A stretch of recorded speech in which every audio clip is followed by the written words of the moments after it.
అందరికీ నమస్కారం. Welcome back to buy to media. ఈరోజు మనం వార్తలు చూసుకున్నట్టయితే కలెక్టర్ సార్కే సమస్యలు చెబుదాం. గురుకుల పాఠశాల విద్యార్థుల పాదయాత్ర. తమ సమస్యలు ఎవరు పట్టించుకోవట్లేదని తమ గోడును ఏకంగా కలెక్టర్ సార్కే చెప్పుకుంటామంటూ గురుకుల పాఠశాల విద్యార్థులు పాదయాత్రగా బయలుదేరారు. పోలీసులు నచ్చజెప్పిన ససేమిరా అన్న విద్యార్థులు అడుగు ముందుకు వేశారు.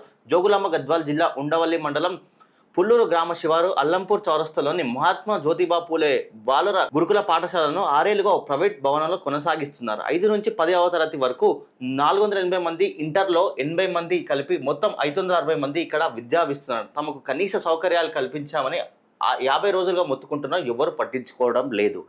జోగులాంబ గద్వాల్ జిల్లాలో అల్లంపూర్ గురుకుల పాఠశాల విద్యార్థులు పాదయాత్ర చేశారు. తాగేందుకు బోరు నీళ్లు, అన్నంలో పురుగులు వస్తున్నాయని 50 రోజులుగా ఆందోళన చేస్తున్నా ఎవ్వరు పట్టించుకోవడం లేదని విద్యార్థులు రోడ్డెక్కి ఆందోళన చేశారు. ఈ విషయం తెలుసుకున్న అడిషనల్ కలెక్టర్ నరసింహరావు హాస్టల్కి ఇచ్చేసి వారి సౌకర్యాలు అన్నీ ఎలా ఉన్నాయని చూసి పరిష్కరిస్తామని హామీ ఇచ్చారు. అంటే ఆ పిల్లలు ధర్నా చేస్తే కానీ కలెక్టర్ దిగిరాడా?